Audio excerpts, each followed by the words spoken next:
Thank you very much, and welcome everyone once again to the very special sessions. And I believe this is the youngest average age sessions of today. Am I right?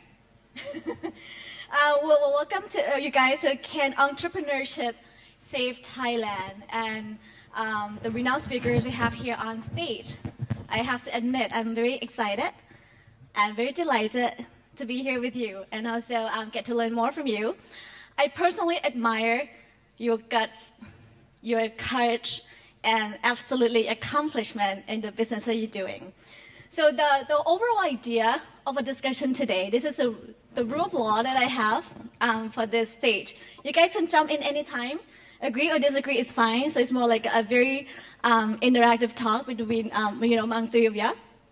So we would like to extract out, number one, can entrepreneurship actually save Thailand, and then what the future forward to it, and what would be what you see as a potential of Thai entrepreneurs or startup to scale up in this region or even behind in the national markets. Let's start out with the very first idea: how startup actually drive the economy of Thailand. If you can extend it forward to the region, we'll start with you, Nina. Thank you so much, Dr. Karndee. Swadika Tukonka. I'm very pleased to be here today on behalf of GrabTaxi. So for us, we want to answer the question. The answer is yes, but we don't see ourselves as, per se, saving Thailand. How we see ourselves is using innovation in this entrepreneurship space to create new opportunities for growth and financial inclusion for informal sectors such as taxi drivers, as well as improve public service through transport for the greater society. Nina, I actually have my personal question. It's not in the script, but something that I really like to know directly from you. Being a woman in technology and transportation industries, how difficult or how easy do you find it? That's a great question. So luckily, especially here in Thailand, I have to say, being a woman is not an issue at all. And I mean that in a very good way. In fact, for GrabTaxi Thailand, and I'll explain more in our presentation, but the reason why we started was to make taxi travel safer for women. So because of that, a lot of women feel very personally motivated by what we do, what GrabTaxi is trying to accomplish here. And in doing so, over half of our team leadership is actually women. And we have over 50% women in our team. So that speaks to the fact that being a woman is actually not an issue. And I think that's a great leap forward here for Thailand. That's pretty cool, because last time I, take the taxi, not from GrabTaxi, from the street, 9 out of 10 were like a cool taxi driver that I think it's going to be pretty risky, to pretty ladies like us to take that taxi. But GrabTaxi do answer the question that we have here. Kun Kru Pinan, may I ask you to Kun Kru Pinan? I really like it. My daughter is a big fan of Kun Kru Pinan. Thank you for your kind compliments.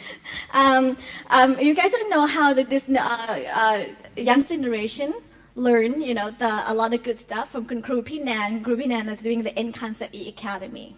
Okay, and would like to learn more. I read your profile. I know you before, and I honestly think that a lot of milestone or the key circumstances happen in your life actually trigger entrepreneurship. You were the grade A students, and entrepreneurship is not what I found in the grade A students. Yes, and your question is? I'm sorry. I really like this so much. Yes. What do you see how entrepreneurship, scale up and drive the economic growth of the Yes. country? All right, also the same question as Nina's.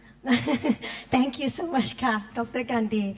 Well, I must say, now from our business is, wasn't a promising one at the first start. We started out in just one small row house with only 3 staff members and less than 100 students on an annual basis. So that's not pretty good, huh? And I didn't think I'll make it, but we've never given up. And from less than 100 students back then, now we have expanded throughout the countries in all major cities and all regions to 35 branches, and we have now 700 staff members, and now 100,000 students on an annual basis. So I think that will somehow drive the economic system of Thailand. And what I do believe is that we do stand on the philosophy to maximize the hate quality of our people to higher value added businesses. If you're looking at our current economic system right now, we pretty much rely on like exporting agricultural produce, manufacturing, and employing low-skilled labor.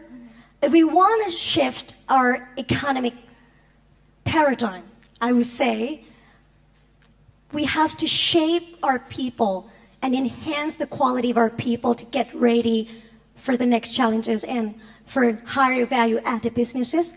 And education is the key, ladies and gentlemen. I think English will be a core competency, especially with the coming of ASEAN economic community. English has become more important than ever before. And to stay competitive with our neighboring countries in ASEAN and in the global arenas. And now we have helped assist in the building of the English language skills of more than 1 million students over the years. And these students have been and will always be the drive for the nation's economic growth. And this is how we stand on. This is the value that we stand on. This is how we make a difference. Thank you very much. It's very touching. คุณครูพี่แนนคะ I just had research yesterday and was announced. Thai youth from the age of 80, no, wait, I'm sorry, 18 to 30. What they're worried about most in their education is English proficiency. Yes. So this is what they're worried about. And this, me as a parent and investors are also worried about it too. Yes. So I understand that you have done, exercise your entrepreneurship, put in the business and create a social impact. If I can ask you further, what else can be done to help uplift these skills for Thai youth? All right. For, English proficiency for Thai students, right? It's Well, really this awful. is a very, very good and classic question. Really, thank you for the question. I would say that maybe it's better not to blame anyone for any shortcomings because we all want to move forward, and we all want to be part of the solution. And I think it will be good if the public sector, the government and the private sectors can go hand in hand and we coexist and we can work more closely than ever before. And of course, we must get the government's approval and help, somehow in many of the sectors. And if that happens, I think we will create a lot more opportunities. I think education is an ongoing process, which is for long-term and short-term that needs to be re-evaluated and adapted. So I think every sector needs to be cooperative. Yeah. Thank you very much. See, the two ladies here actually started their business from the challenges, the difficulties that we find in the society, from public transportation to English proficiencies, to the most handsome gentleman in this house, Kun Natavudh. You started out Ookbee, and now it has become one of the largest ebook store, the online store and everything. I would like to ask you, we met a couple years ago, and how that's a very point that your business started out. What do you see in the change, the entrepreneurship back then, if we say like 3 years ago up until today, and how it would drive economic growth in the future? Okay, so let me talk in terms of startups, because look at my company, we call ourselves a tech startup, actually at GrabTaxi also, right? So basically what we are looking at is growth. So we try to grow as fast as possible. So if you look back a couple of years ago, when there are like startup events, there's not so many startups that joining the events. But this day, if there are so many startup events coming up in Bangkok, and every time there are hundreds or even thousands of people, startup wannabe, and people in the startup ecosystem joining the startup event. And if you look at how this startup can contribute to the economic as a whole, you have to look at how India economy or like Chinese economy is growing. You can see that company like Alibaba, right, their revenue is even much more than eBay and Amazon combined this day. The reason is that because they have a scale, and the same thing is happening in India also, and it's coming to Southeast Asia. And I think with the right group of people, entrepreneurship and mixing with technology, definitely I think what's happening in the next couple of years in Thai markets for startup is will be very interesting.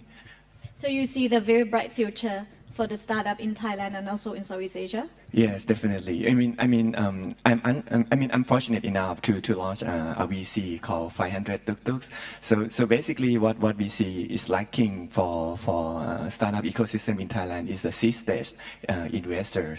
Of course, if you look at the company that growing to like Series A or B, they're always local investor or even foreign investor want to invest. But what we like in Thai startup ecosystem is the seed investor. We like people who gonna put like 3 million baht or 5 million baht to many small startups so that they can grow up and scale up to the bigger company. So that's one of my dream to set up this like micro fund. So we have a fund size of like 12 million US dollars, and then we're gonna put like 100 to 150,000 US dollar for 60 or 70 companies during the next 2 years. So hopefully, maybe 20% of this will become much bigger and contribute to the economy. Yep. Awesome. Not just being the founder of the largest ebook store in Southeast Asia, you also the venture partners of 500 startups, and also managing of the 500 tuk-tuks as well. So, try to make a multiplying effect, and and the snowball effect in startup in Thai ecosystem. That was very impressive. Back to Nina. We'd like to learn more. Well, everybody, I'm pretty sure today. Most of us are very familiar with the GrabTaxi. I, for one person, that I use it all the time. I have to catch the airport in the morning. That my husband don't really wake up in the morning, so that's why I have to help myself. You have the PowerPoint presentation to show what is GrabTaxi looks like and how does it scale up in the largest scope. Do you have the PowerPoint presentation ready? Great. Cool. So what we actually want to present today is not only how the story of how GrabTaxi grew and scaled up, but more importantly, how from the start we started GrabTaxi as a social business, and we probably one of the most unique models for a startup in the region and in Thailand at the time. We first came to Thailand in July of 2013, so 2 years ago, and since then. Especially from Thailand. I remember when I first came to Gramtep, I took a taxi. So like Dr. Karndee, I got a taxi who was drunk. I was going from did you know our first office was actually in the taxi guardhouse here in the Intercon. So no, it's outdoors, no AC. We started very, very humbly, and I was going back to Asok, where I was staying at that time, and my taxi driver missed the stop at the red light. And I told him I could speak a little Thai. I told him, keep going, and to turn left. And he went straight. So at the next red light, I was so scared, I ran out of the taxi. And this is before we had GrabTaxi. I was coming here to study the market for GrabTaxi. And my first day here, that incident taught me and taught our whole team, and why we have a lot of women involved in our team, was that we all just want to feel safe. So I think for the social good, the first thing we wanted to do here at GrabTaxi is really solve social problems. And being in the business of transport, we wanted to solve this, not only answer it, but solve it. Why is taxi service so bad, right? In such a modern city metropolis like Bangkok, this shouldn't be a problem for women like myself, for Dr. Karndee, for Queen Arisara, and if it's a problem for women, we believe it's a problem for men. It's not just a gender issue, it's a problem for everybody.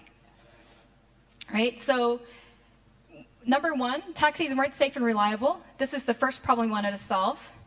Two, we also wanted to solve the supply and demand mismatch. How many of you is everybody here from Thailand?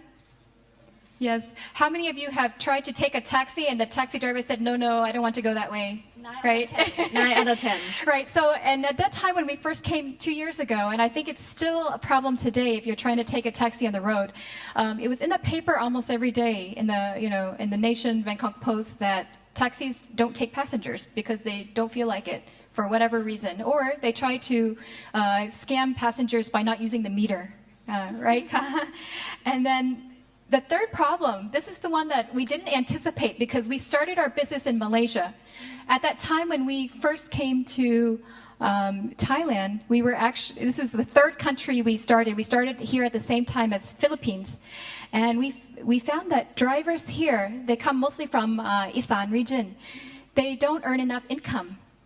At that time, they were just, the fares were lower than they are now. They were just living fare to fare, can barely make enough money to feed themselves and send money back home to their family, right? They didn't have enough money to send their children to school. And all of them were working for their family or, their children back home, their mothers back home. And at that time, it was the time of political unrest when the streets were also blocked and streets were closed. A lot of taxi drivers had to quit and go back to ASEAN region and try to be a farmer again. And at that time, being a farmer is not so great either, right? So there were many problems, and we felt that this is another social problem that we can solve here in Thailand. Why we're mentioning these problems is because we believe that in order to really have a successful startup, we must be providing value to society. We must be solving a problem that people actually have and care about. So that's why we came up with this GrabTaxi app. Our company, believe it or not, is actually just one product. We have just our app, right? Through the use of technology, us being young people, I'll just give you a background. Our company was started by two young students, so maybe it can help inspire your students as well, Queen Arisara. Two young Harvard Business School students who entered Anthony Tan and Huiling Tan. They're my former classmates. They studied business, I studied government. So we all were studying in the US at the same time. They came up with this idea as a social business plan to solve the problem that they had in Malaysia. In Malaysia, taxis, believe it or not, are even more unsafe at that time than they are now. And when they came back, we all came back to Malaysia at that time to do our respective jobs. I was working with Teach for Malaysia for the government. We were all doing different things, but then we all came together for this idea using this technology because we really believe in this mission. And I mean, who knew we would be working with in the taxi industry and taxi drivers, right? But it's more than that. By using technology, we're able to scale much faster and better than we would by solving this problem in another way. So with our simple technology, and we now have an internal team of engineers who work on this daily. It can always be improved. Technology can be improved every day. Today, we're probably already behind, right? We're always behind in technology, right? So what did we decide to do? We wanted to bring the safety element in this technology. We were the first mobile transport booking app in the world to have this tracking feature. I remember when I came to Thailand, everybody was taking their smartphone, taking a picture of the number plate, remember that? And sending it to their family, friends, boyfriend, husband, whatever. We automated that in our app. So we took what people were doing, what we saw, or what we do ourselves, right? And put it into the app. In terms of certainty, across Southeast Asia, not just Thailand, haggling for taxi fares and people trying to not use the meter is a very common problem. So in our app, we put in the estimated fare so that people know what they should be paying for. And taxi drivers know that if the passengers know, they can be reported.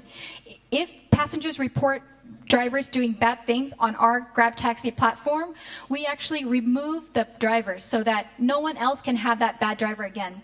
Drivers, therefore, are incentivized positively to do the right thing. And the police loves, we work with the national police wherever we are. They love us because they don't have to do their job. Just kidding, they do a great job. But we help them by enforcing in a positive way that brings better quality to the industry automatically through technology. Lastly, we know that in this day and age, everybody is in a hurry. Time is value. And people want to know immediately whether they get a taxi or not. They don't want to book a taxi on the road and guess, oh, is this taxi, will he say yes or no? Is he have a passenger? They want to be able to use the technology and the comfort of, we can book it here in the hotel without having to go outside. In Thailand, it's very hot or rainy. We don't want to stand outside all the time. So we can use our app to immediately know within 1 minute whether you get a taxi or not. And when you do, you have all the details of the driver. Right? So all that technology packed into one, but the more important thing we want to share today is about the social good that we created. 2 years out now, 2.5 years we've been operating in Thailand. We can now quantify and qualify the social impact that we've made. One, when we surveyed our passengers here in Thailand, we also surveyed passengers who don't use the app. Women feel safer using GrabTaxi. In fact, 8 out of 10 women feel safer, and over 7 out of 10 10 people we surveyed are women. So we've changed that. We've added, I think, when we talk about business growth, we're adding a population of taxi passengers who before didn't want to use a taxi because of safety or convenience, and we're people who formerly didn't take taxis are now doing that. So that's one way that our technology and this startup we feel is adding to the economy of here in Thailand. Secondly, drivers make up to 30 to 300% more income. And this is an immediate effect. The simple reason is that through our app, drivers get thousands of jobs per minute. Tens of jobs per second. Every time I snap my fingers like this, lots of jobs coming through. They can just sit there without having to go and search for their next job. Therefore, they can have the freedom to pick and choose how they want to work. They're not enslaved. They felt enslaved before to having to make a living. Now they know that there's a secure income stream coming, a secure number of jobs. And that's something that we're very, very proud of. This is a picture from our driver VIP event. We hold lots of events for drivers. We treat them like our own family. We know each and every one of them personally. And we give lots of thanks to them. They give thanks to us by being a great driver on the road for our passengers. So this is an example of, we have many, many testimonials. If any of you take GrabTaxi, please go ahead and talk to the driver. I hope you'll find many stories like this of how GrabTaxi in the course of 2 years has changed their life outcome. Right? This Kunvirot, one of our drivers, he can now send money back to his family in ASEAN and send his children to school, and now he has peace of mind. Peace of mind is such a luxury, and we realize we are so proud that our team can work together to give drivers this peace of mind and dignity in their profession.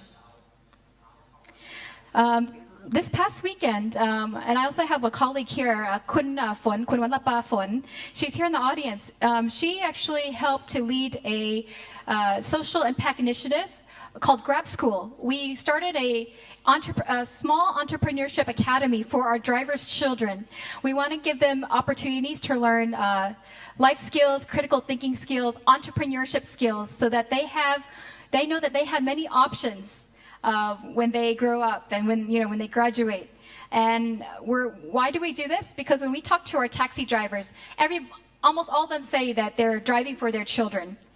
And because we're a young team ourselves, many of the drivers keep asking us, oh, how did you go to university? Can you give me some advice? I didn't go to university. All you young people, where are you studying? How did you learn English?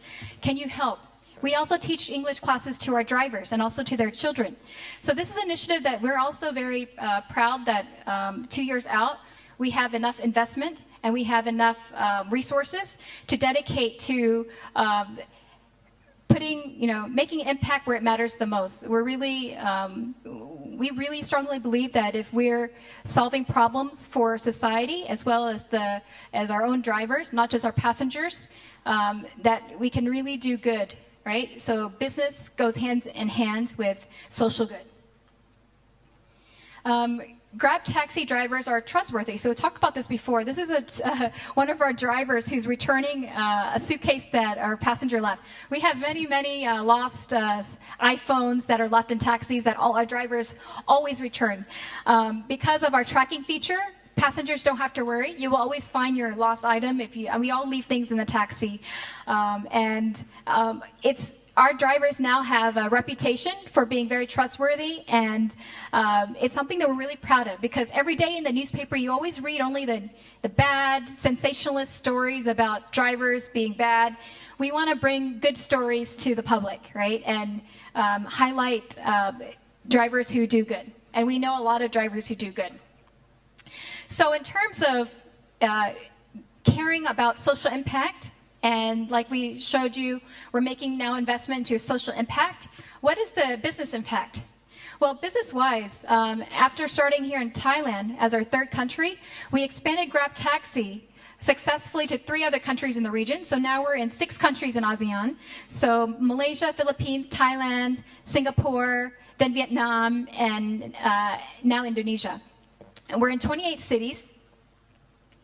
In terms of downloads, we have nearly 10 million downloads. And we have a network, the largest network in Southeast Asia, of over 171,000 drivers, right? Over 1 in 3 drivers in Thailand are on our platform. And lastly, as Kun Arisara mentioned, in order to really make impact, GrabTaxi as just one company and one social business, we can't do the grand scale of impact that we want alone. We must be able to work hand in hand with the government, with the community, in order to really make social impact happen. It needs to be a collaborative effort. And we are grateful to the Thai government. We work very closely with Department of Land Transport, so DLT, Ministry of Tourism, now with the Ministry of Information Technology. We are very excited to work together, even going forward, to really help Thailand as a society, as a nation with a nation with young people as well, who are looking to, who are depending on us to create opportunities for them to grow and succeed. We look forward to scaling up this social impact together. Lastly, we just want to transform the way Southeast Asian cities move, and we hope that we showed you how social impact and business impact can exist in one company. Thank you so much. We'll give her a big hand. So these are the business impact and social impact we're presenting, but let alone the another energy, gasoline, that we are actually saving as a byproduct when the taxi doesn't have to roam around the city to get the passengers. So thank you so much. Let me do some quick poll right here. How many of us here have ever used the GrabTaxi before? Raise your hands. Come on, be proud. There you go. Not bad, eh? That is really awesome, and that is great, because what I do all the time, this is my personal experience. If I have to to travel super early in the morning, like 4 o'clock in the morning, I would reserve taxi the night before, and make sure the taxi will be right in front of my doorstep by the time I need to leave, and then I feel very safe. And most of them, all of them, are really nice. Look like very professional drivers. คุณพี่แนนคะ All right. this is the teacher. If you imagine the teacher that you have in childhood, Kun Kru Pinan is nothing like it. She's fun, she's energetic, and also creative. Yes, you are. Yes, you are, honey. Kun Kru Pinan, what can you tell more about your business? I understand you are trying to solve the social issues as well, English proficiencies, and how they learn English. You want it to be more effective. I would like you to crack out, the success factors, or how it turned out to be scale up that's big today. Thank you. First of all, I'd like to thank Stock Exchange of Thailand, Patra Securities, Bank of America, Merrill Lynch for having me here today. It's a very honor to be addressing Thailand Focus 2015. Before I start, I'd like to tell you just one short story. In retrospect, over the past 2 decades, seems so long, so you know my age, no? Over the past 20 years, my friend and I, as undergraduate students, shared a common dream of having an English school that was different from others. Not only did we want the students to learn quality English, but we also wanted them to enjoy learning it. So we founded a very, very small English tutorial school called Enconcept. The prefix N means to enhance, to create, right? And concept refers to ideas, knowledge. So basically, Enconcept is the school that helps enhance the students' ability and knowledge to achieve to the max. And as I told you earlier that we aim to maximize head quality to higher value added businesses, because the first start wasn't a bed of roses, and we almost was put out of the business actually, because we had only like 7 students per semester. You can imagine that. But it's, through our hard work and determination, we're here. And in terms of quality, we have always committed to quality. And students have always wanted results. Yeah. They really want like immediate, measurable, and effective results. And that's not just students, that's the parents is a problem. Yes, thank you for that. Maybe the parents are here too. All of them are parents. Well, I must say that as a teacher, I'm very delighted to see my students succeed. And, there are a lot of success stories to tell. Like, effective English proficiency can really help them get into top high schools, like Tremadom Siksa School, which is the best high school in Thailand, and it can help them get into top universities. And one of the most competitive schools, faculties, such as medical, engineering schools, and it can even help them to win scholarships. The most sought after scholarships like the prestigious King's Scholarship, the PTTs, the Bank of Thailand, and all the government scholarship. So I would say that we're proud to be part of this. We're proud that we see our students succeed, and more than 50 to 70% of the students passing the aforementioned exams have studied with us. And even some, like many, they have achieved the highest scores in every major exam. In terms of quantity, we maximize our skills. This, I hope, will answer some of your questions, Dr. Karndee. Yeah, because as I told you that we scale up by, expanding into, all over the country with 35 branches and 700 staff members. and over 100,000 students on an annual basis. And now, so far, we maximize the potential of more than 1 million students, and these students have been and will always be the future of the Thai economy. Yeah. And I would say that why did we reach this number, right? Why did we produce such outstanding students? I believe that we maximize accessibility.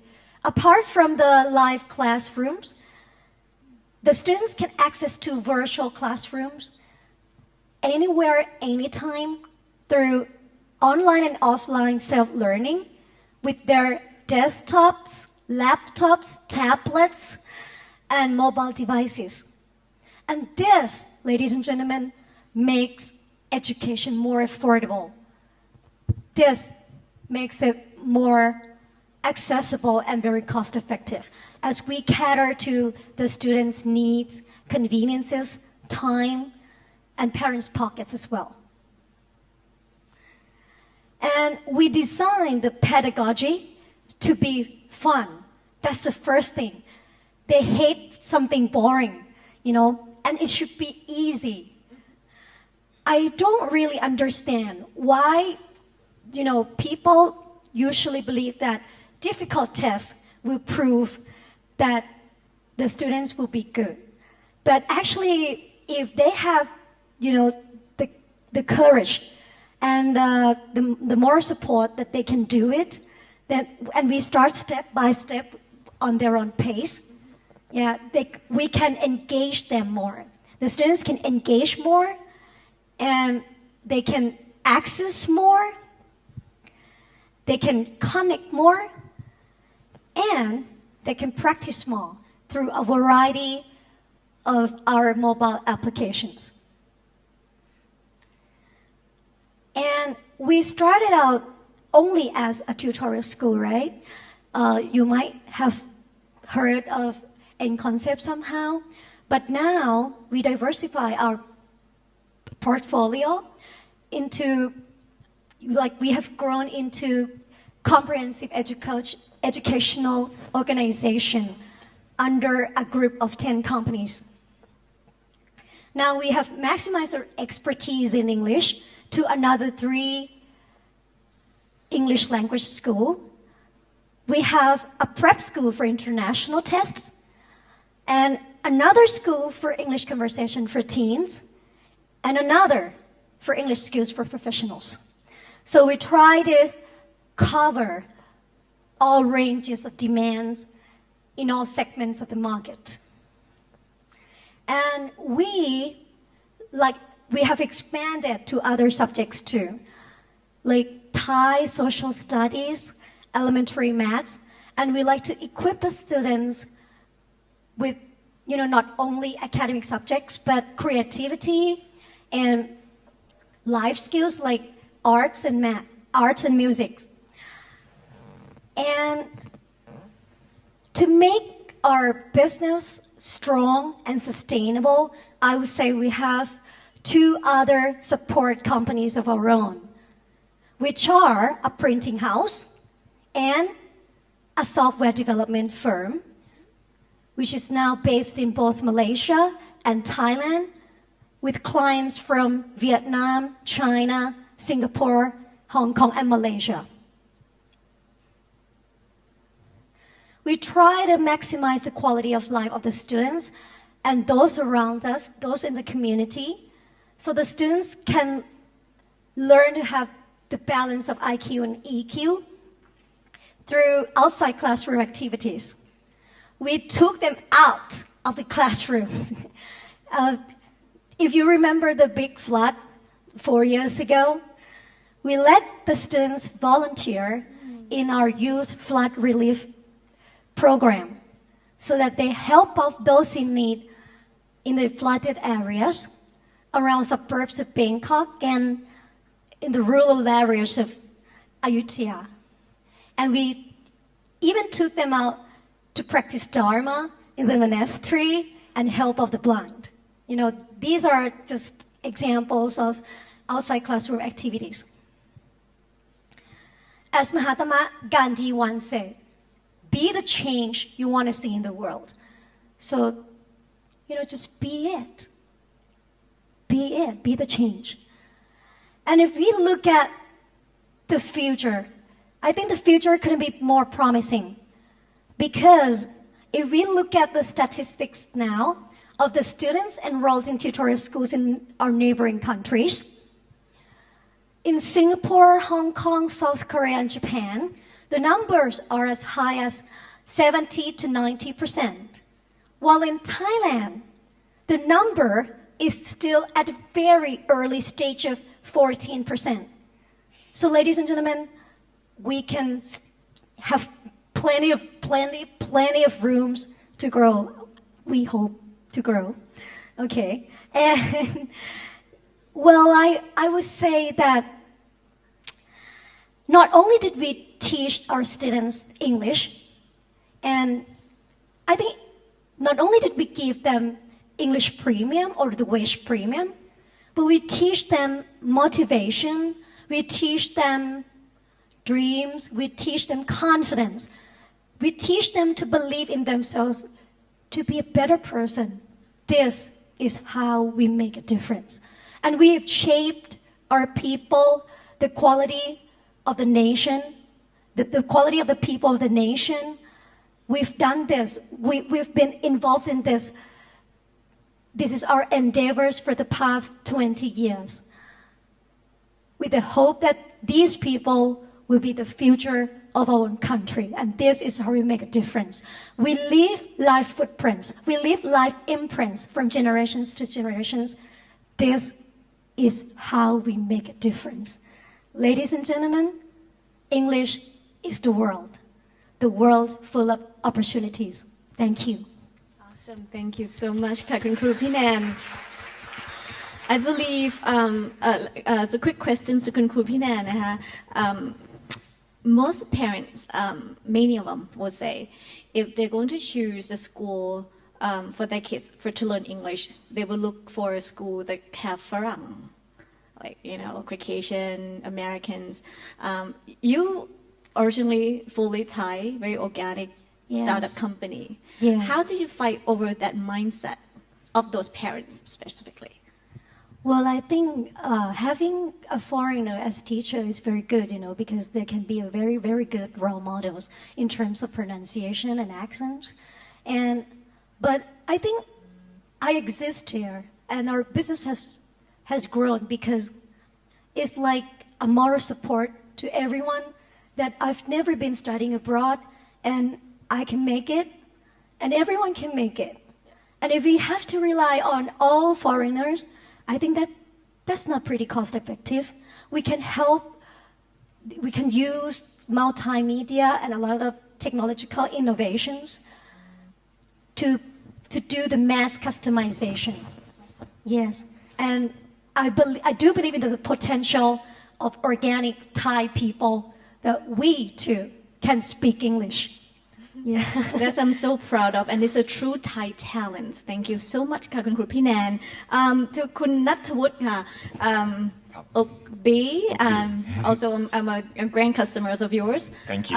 Growing up in a country that was condemned or named as the country that don't read much of the books, but you actually started out the Ookbee as an ebook platforms. Yeah, so when we start Ookbee, we look at Ookbee as the replacement market. Of course, there is the paper book market, and with the coming of technology, smartphone, tablets, some of them will convert paper books to ebooks. But this day we are growing much more than just ebooks. So we are shifting our focus to UGC, which is called like user-generated contents. So I think we have I'm gonna finish this in 5 minutes, so very, very fast because we are running out of time. So at the moment we are the biggest ebook store in Southeast Asia. one of the reasons we are the biggest ebook store in Southeast Asia because the ebook market in Southeast Asia is super small. So, so we become a biggest ebook store in Southeast Asia. So anyway, so we have like 7 million users, and we are growing around over 10,000 new users per day. So every day we have like 10,000 new users, and at the moment we are in 5 countries: Thailand, Vietnam, Malaysia, Philippines, and we are going to Indonesia. My company is actually just 4 years old, so we're growing from 5 people to over 300 people now. And yeah, I'm on the Forbes cover magazine, which is impossible for me unless I'm doing a startups. The reason that they don't count that you are a billionaire, it's just like, okay, you have startups and you're cool, so just be there, and that's why. But what we are doing now is that we have ebook store, we have communities of people coming and writing novels, comics, music, stories, and then we do crowdfunding platforms. So I'm gonna show that later. Okay, let me go in. Oh, by the way, we have what we call Ookbee buffet apps, so which is basically $9 a month, all you can read. So inside they have like all the magazines, newspaper, books, audiobooks. And if you look at the cost, it's just like by buying one newspaper or one magazines or like one book is already cost over than that. So we are growing the number of subscribers on this service. And we have audiobooks, which is like you say, Thai people, they are lazy to read. So sometimes we even hire people to read for them so they can listen to it when they are driving. And what we are doing this day, we call this a trickle-down models. The idea of this is to create a community of writers, community of artists who like playing music, and community of comic artists. And then they grow their fan base on Facebook, etc. And then some of their fans will be eventually pay money for this service. So we have like novel, and once. First, they write novel online, and then they have a lot of fans follow them. And then when they become popular, they say that, hey, I'm gonna launch a book, and then their fan pre-order that book, and then Ookbee print that book and ship to their home. And then so we leverage the fan effect of these artists basically. So we have comics where people come and draw comics. If you look at the future of books in the industry, maybe you probably heard that actually in Thailand, the bestseller books, they only print like 50,000 copies. Like if you're a bestseller book and then you sold more than 100 copies, like you do a big celebration in your publishers already. But these comics, right, is online, is free. And the top one, they have like 10 million times views. So you can see that the future is definitely not paper books, not even ebook. The future is online, user-generated content. So that's where we are heading. So again, these artists, they collect fans, like millions of them, and then they launch some campaign where they can sell their products or their service to this fan. And we even do concerts. So it's a UGC for music. We have like thousands of artists who upload the song online. The website is called fangchai.com. So and then we launch a campaign where their fan come support the artists. So this is the atmosphere in our own concerts. We have been doing this 4 times already this year, and every time we have thousands of fans coming to this concert. So we're starting from ebook, but actually this day Ookbee is much more than ebooks. So that's quick wrap up of what we are doing. Yeah. Well, thank you so much. You see, 3 renowned speakers that we have here on stage, they create their own values, and they extend the value using their very own entrepreneurial spirits. So that is very awesome. So to answer the key theme of this session, can entrepreneurship save Thailand? It's not just only Thailand, it's actually the whole region and the social goods, and it's a big picture. I want to go to the last round for each of you. I would like to start with Kun Natavudh, Kun Mu. If you would like to leave some notes, what else can be done to help uplift Thai startup, to help them grow, what would be the top priorities? One of the topic I really want to emphasize here is to turn an SME into a startups. So of course we are talking about all these startups, but there are like maybe 1,000 of it in Thailand, but you have hundreds of thousands of SMEs, right? So there are so many ways that you can turn your SME into a startups model. What is the difference is scale, right? If you were doing like a noodle shop for 3 generations, you can turn that to Chai Si Mi Kyo and then open so many branches, and then suddenly your Chai Si Mi Kyo, your noodle shop become a startups. So you have hundreds of SME, and then you just learn how this company like startup how they do it, and then try to transform your small SME to startup, and then that will be really helpful for our economy, I guess. Yeah. Thank you. คุณครูพี่แนนคะ How would we, if going to be the few top priorities that you would like to make to make it happen? What would be to help uplift? In your case, would be in terms of education, English proficiencies, or even entrepreneurial spirits in young mind. What would you do? Let's start with the English language. I think we have to have every sectors collaborated, and we need them to get involved, and we need someone who has a passion, and we can't just rely on the political instability, I would say. And we will do, the best that we can do as a separate independent organization. I mean, everyone must not think that you cannot be a part of this. Educational reform can start within ourselves. If you're a student, then don't just be passive learners, but you can also be very active in reaching to knowledge, like as a lifelong learning and struggling for education, not just wait for education to come to you. And if you are a teacher, then you can be a part of this by adaptability. I think for business too, adaptability is the crucial key, because if you lack adaptability, then you won't be able to survive. So maybe let's start with the mindset. If you're ready for the change and you accept that changes are not bad and you can do it, I will be one of your moral support to do the change in like developing your own contents, or may use some of the technological curriculum that might help the students to be more engaged. Because now the students really attracted to social media. If you keep teaching old boring things, maybe they won't get really interested in what you're saying. And as for the private sectors, we've done a lot. The day before yesterday, I was at a press conference with the Deputy Minister of the Ministry of Education, Dr. Thirakiat. And I was very delighted. That is such a good start that we have implemented technological innovations, an application for learning called Eco Hybrid, which is a combination of the learning application and people, by coaching the students to learn how to speak, read, write, and listen to English. Basically the 4 skills, yeah?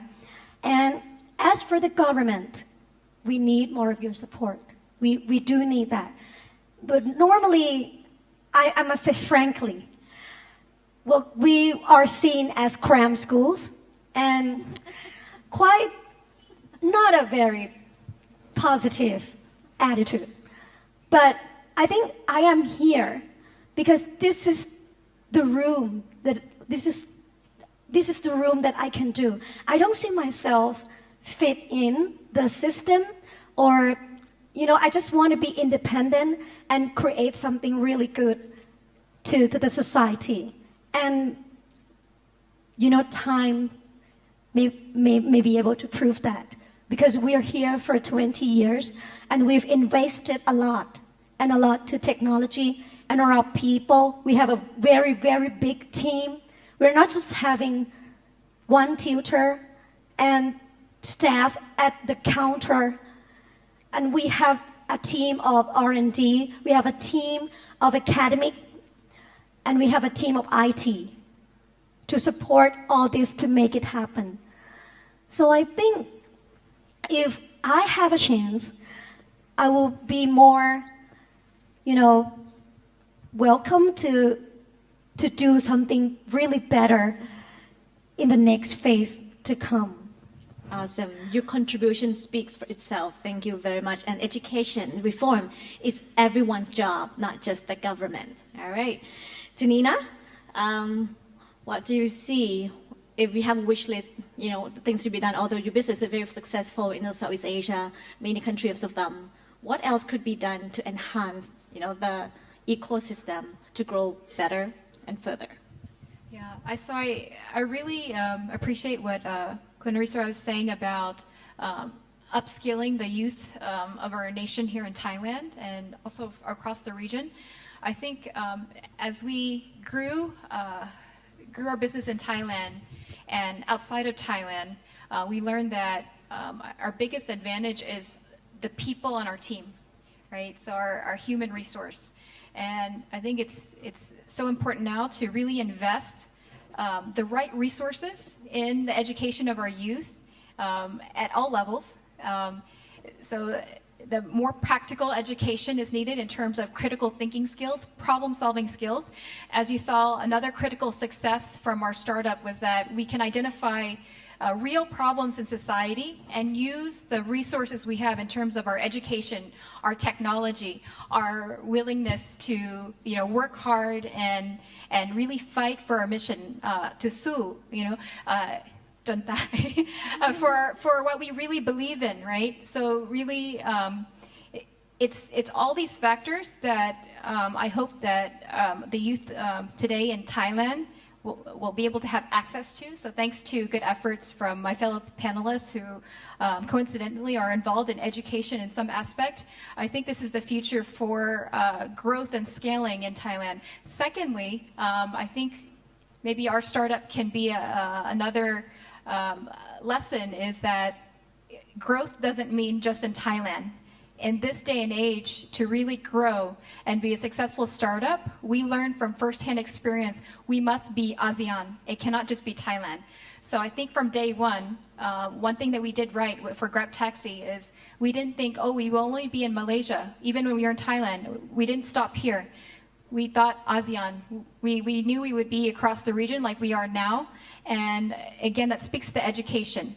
We found that in our Thai team, the team members who could help move and expand and scale up regionally were the ones who did have very good English language skills. So that is the language of business in our future in ASEAN. And I'm thankful to be here with fellow panelists. I think we're speaking the same language together in that we really want to be models and examples and also contributors to investing in the youth and education of our nation. That's the only way that we can truly grow and succeed here in Thailand. Thank you. Thank you very much indeed. Can you please give them a big round of applause to my awesome panelists sharing on Entrepreneurship Save Thailand. Thank you very much. And do not underestimate the entrepreneurship and entrepreneurial spirit, especially in the new generation and the young gen. Thank you very much once again.